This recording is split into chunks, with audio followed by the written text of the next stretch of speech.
This week's podcast is brought to you by Tracy Food Pride. Tracy Food Pride is your one-stop grocery store. Whether it's a quick pickup for milk, or burgers for the grill, or even a full week's worth of meals, Tracy Food Pride has what you need. Grocery, frozen, produce, meat, and bakery, Tracy Food Pride has you covered. And don't forget Banana Wednesday. Tracy Food Pride, hometown shopping, exceptional service.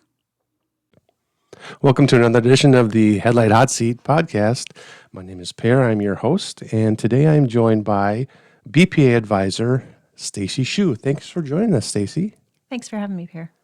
Let's get to know Stacy a little bit with your background. Start at a young age. We're talking born and raised, and we'll go from there. All right. Well, I grew up in the area.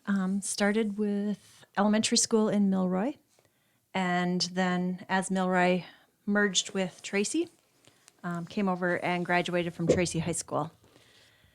And after that, I went on and went to Ridgewater for 2 years because I didn't know what I wanted to do. And then decided that I wanted to go into either business or education, so I decided to double major and ended up at SMSU in Marshall and double majored in business education and office administration. And so then I got married and moved out to Indiana. Oh, I did not know that. Yeah, we spent 2 years out there while my husband worked on his graduate program out there. And then when we moved back, I worked in business for a while and then finally started teaching in Marshall at the high school there. What did you teach? Let me guess, business? Yes. That was a dumb question. That's it was the a first of many variety. dumb questions for me over the When next I was half at hour. Marshall, I kind of bounced around a little bit. I spent some time at the junior high.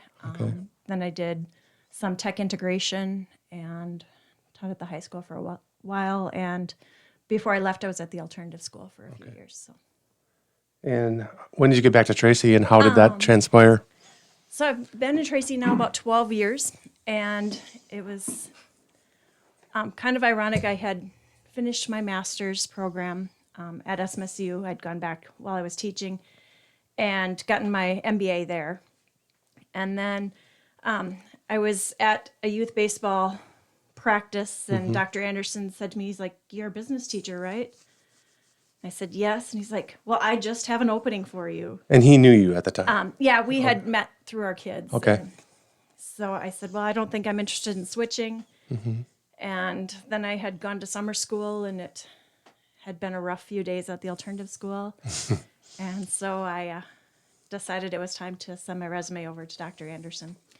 And it worked nice being on the same schedule with my kids as they were here in Tracy. Let's talk about those kids. Very active boys. I know very, very well from covering them over the last few years. Alex is off. He's in college. Yes, Where Alex is he is at? at St. John's. Oh, that's right. Yep. In St. John. Collegeville. And so he is double majoring there in economics and global business. Ooh. And then he was wrestling with them, but got a concussion. So now he is part of their coaching staff Okay. and travels with the wrestling team that way. Good. So. Stays with the sport. Yes. Just it's got to hurt him though not to be able to compete. Or no. Yeah, it is. It's been fun to watch that transition and his growth that way. And speaking of wrestling, the younger boy David is currently a TMB WWG Panther wrestler, of course, and he plays baseball too. But we're focused on wrestling now, right? I mean, we got it's that sections, season. we got state tournament around the corner. I don't want to jinx it, but he's no stranger to state wrestling, is he? No, hopefully he'll be able to come back to state again this year, but you never know. Wrestling can have a strange flip and a lot can change, so. Yeah, wrestling is one of those sports. I was basketball when I grew up in high school, and back then, the wrestlers and basketball players did not get along. You probably are aware of this, and we were pumpkin heads, and I can't say on air what we called them, but we didn't call it to their faces because if we did, they would beat us up pretty bad. And now it seems like the kids there's no sport clique, you know what I mean? They just all get along, and but I love shooting wrestling photos. It's one of my favorites, except for when that spotlight comes on. because it's hard for me to shoot, and I got to use a flash. And then I don't want to, kid gets close to me and I start popping a flash off in his face. I feel a little bad when I do that, but it's a great sport. If you do it at a strategic moment, maybe it's good. Right? Yes, I should do it. Focus on the opponent and blind him momentarily. But a lot of credit to Carl for grooming those kids and turning them in. And wrestling is such a discipline-based sport, and it teaches kids certain things, mentally, I think, that other sports don't. Yeah, wrestling was new to us. My kids were going to be hockey players Oh, okay. and did a lot of youth hockey as preschoolers, and then went on a play date with the Squires family and came home and we're all excited about wrestling. And so my first wrestling match that I went to was when my kids were in youth wrestling.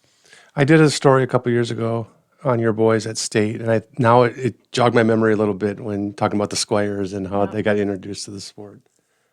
That's a cool relationship, I'm sure. But enough about wrestling. Let's talk about BPA. Why we're really here today. We could talk about wrestling all day long. It's a cool sport. We all know that.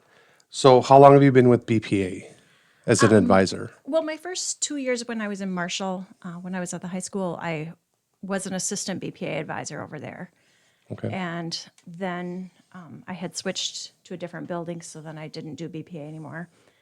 And when I came to Tracy, that was one of the things in my interview that I had discussed with the interview committee was there wasn't a current chapter in BPA. There had been, several years ago, but when I started my position here, there wasn't a position. I wanted to bring that back, and so it took us about 2 years, and then we were able to bring BPA back to Tracy High School. How did you do that? How did you build that program? Or from the start, if you look back, did you have a lot of kids interested, or was that something you had to foster? It was a small group, and we've always kind of kept it a small group in Tracy, but they're kids who really want to be involved and, just kind of have a passion for learning and that growth that comes with it. And these are not just, I'm going to use the word nerds, and I use that in a complimentary way. Because Tara always says her kids are nerds. It doesn't mean anything negative, but this can be the real scholar kids. This can be athletes. I mean, your boys are in it. We're in it. Taylor Squires is in it. I think there's a preconceived notion that, these smart kids do this, and the jocks do this. At least that's what it used to be. Tell me about the mix of kids you get. It's just the wide range of kids. It's such a diverse group, and it's every year it's a little different group. And I think in the paper you had written that I love our podcast group this year because it's just a group that normally wouldn't hang out together. We've got some very quiet kids that are very studious, and then you have Rosa.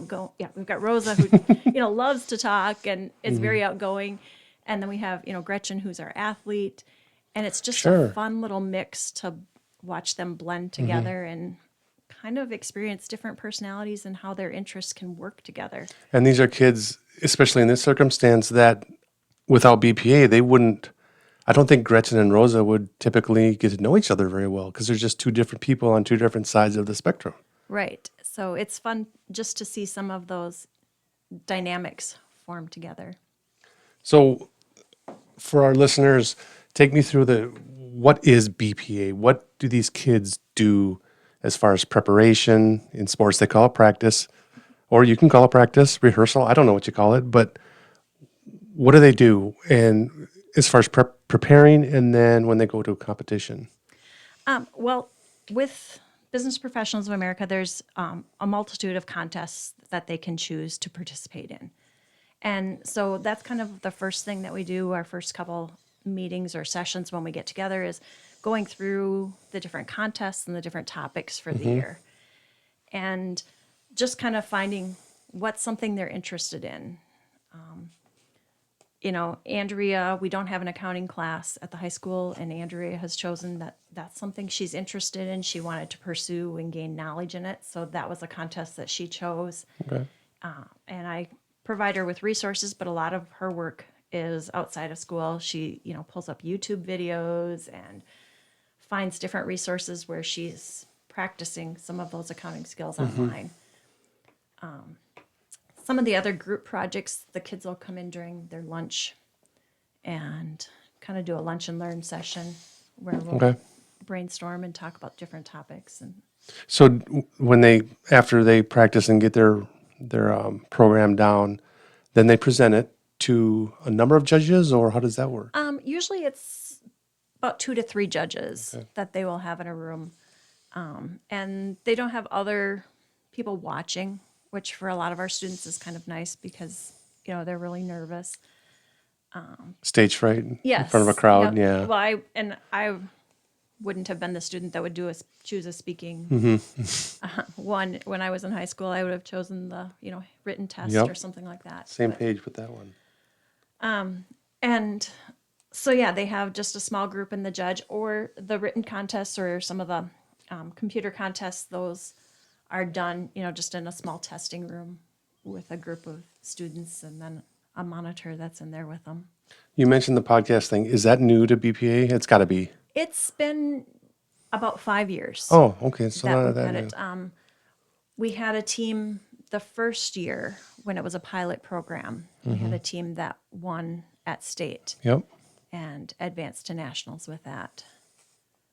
That was Kaylee Campbell and Marissa Johnson. Oh, I remember those two. Yeah, Now I'm yep. flashing back Yep, with those two. Great kids. So, what do kids get out of BPA? In sports, it's wins and losses. That's what people really care about, or scoring this many points, this many touchdowns. What do kids get from BPA? What do they draw from it? Oh, there's so many life skills that they get and so much growth that happens. And that's, I think, my favorite thing is to see, some of these kids just find their element and find their confidence and being successful at something that maybe, they didn't realize they had an interest in. It's fun to see that growth and the academic knowledge. Maybe it's a topic that they've chosen to research. For example, Anna Ray did an economic research paper this year on the benefits of a college education, the economic impacts Okay. of a college education. Does it still pay out or, is it not as important? And just to see her excited and sharing that with her classmates and to see the kids sharing academic topics with each other, and this was other students that weren't necessarily in BPA that she just would share it with in the school Yeah. building. And so I think they could just get open their eyes to maybe more areas that And they that's- wouldn't see. And that's what should happen at this age in school. And this isn't school per se, but it's like with Andrea, she's branching out Right. and she's using BPA as a resource that she otherwise wouldn't have because there's no accounting class. That's really cool. Talk about some of the categories. Let's go over. I know there are a lot of them, but it's just so diverse. You have your administrative kinds of topics where maybe it's, putting together documents on a spreadsheet or working with Excel and the different administrative functions on your computer, as well as, there's an administrative team that, you're given a certain number of jobs that you have to produce within a certain amount of time. okay. And following your company's guidelines. And I think for our students now, that's one of the hardest things is understanding that every company has a set way that they want things produced. We want our reports with this type of format and our students can see the real world of why does my professor ask for APA, formatting.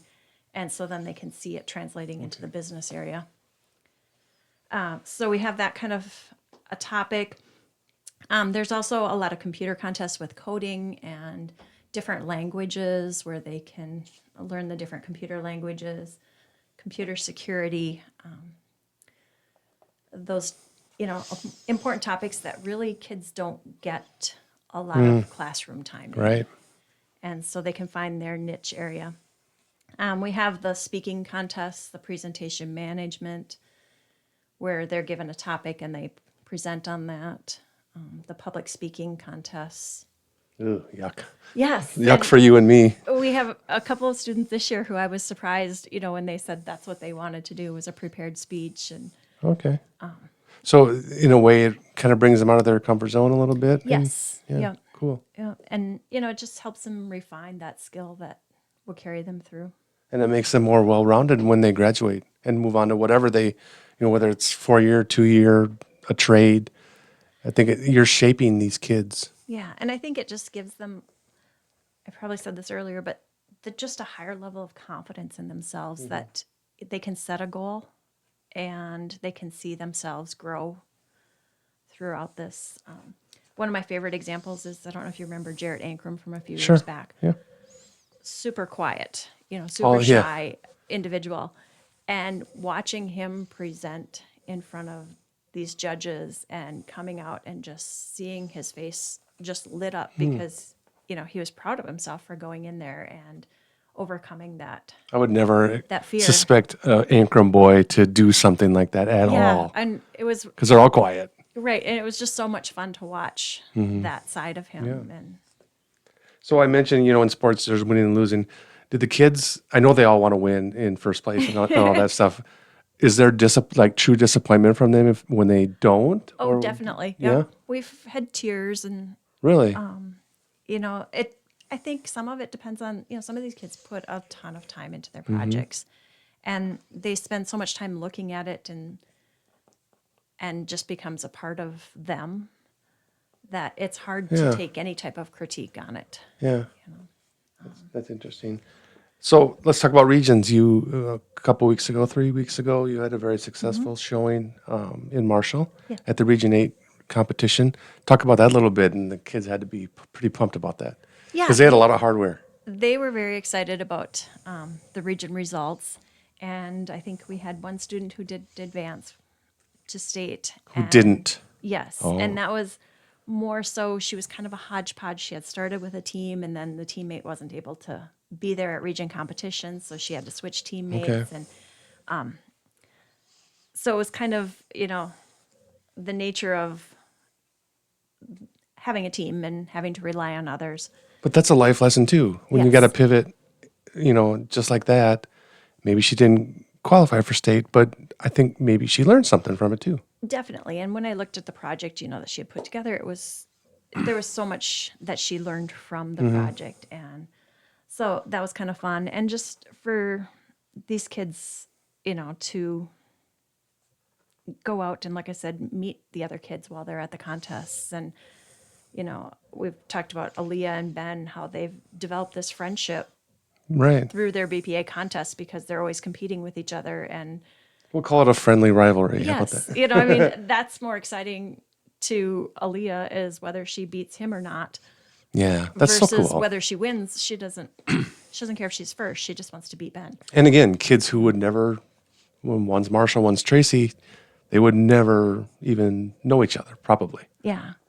And so it's kind of fun to see those different connections that the kids make. A lot of relationships have been built, not just in your school, but between schools too. Right. So we're going to state now. When is that? State is state the first competition? weekend in March. Okay. And that's And that's at the Hyatt in Minneapolis. And so it'll be a little bit different this year. They, due to the political unrest up there, they have a closed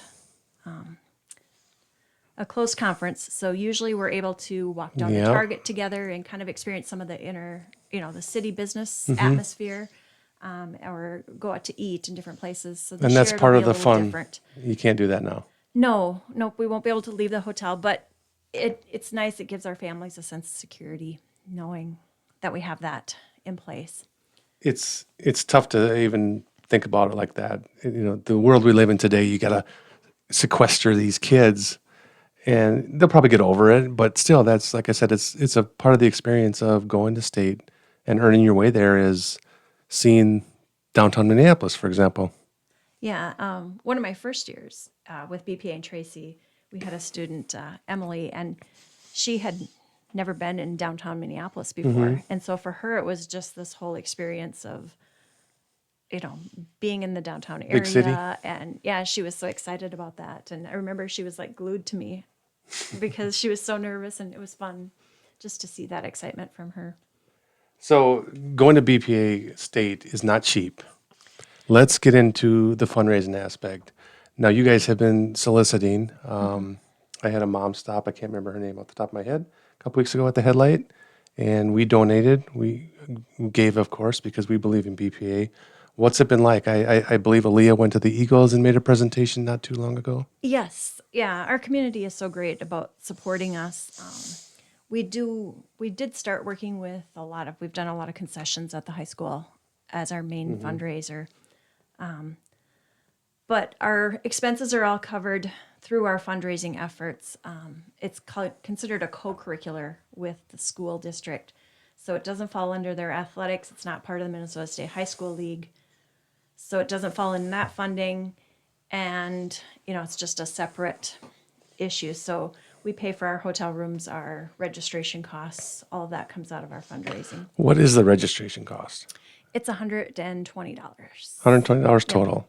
For each student. For each student? Yes. Are you kidding? No. Oh, Because we have our conference space that they have to rent. We have all Yeah. these contest rooms that they're renting in the hotel. And the hotel basically blocks the 3 days for our conference. whoa. So How many kids are going to state? we have 15 going. 15 going. Yeah. So the Eagles was really generous and donated that registration cost for us this year.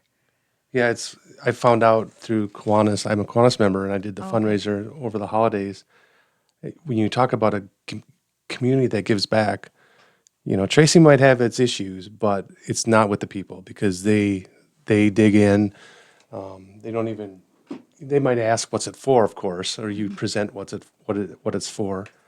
But it's like, how much do you need? Yeah, they're amazing. That's a really hard thing for me, asking people for money.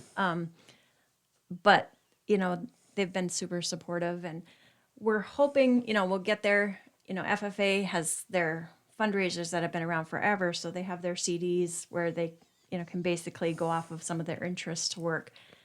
We'll get there some point, but just restarting the chapter within the last 10 years, we haven't had a chance to build up that surplus yet. So we'll eventually get there. And So if people listening want to help, want to support you guys financially, how do they do that? they can just contact Tanya, the district office, and let her know that they want their donation to go towards the Business Professionals of America chapter, and she can give them the paperwork for their tax receipts. Have you been doing well on fundraising? I mean, have you maybe compared to last year? This is a hard one to answer, but things been going well when you talk about raising money? Yeah, we have more kids this year, so then those You need more amounts money. go up, but it's gone well. We have a few more kids who have wanted to go out and do that fundraising, and Okay.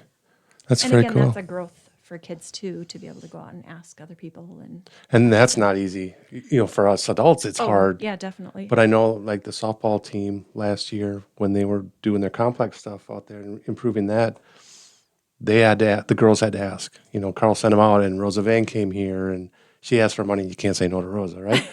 But that's a cool life lesson to learn too, isn't it? Yes, yeah. And, going back to that wrestling thing, that's one of the things that my kids, that's one of the traits that they'll always have taken from that wrestling, is because every year they have that wrestling fundraiser that they go Yep. out and ask the sponsors. Yeah.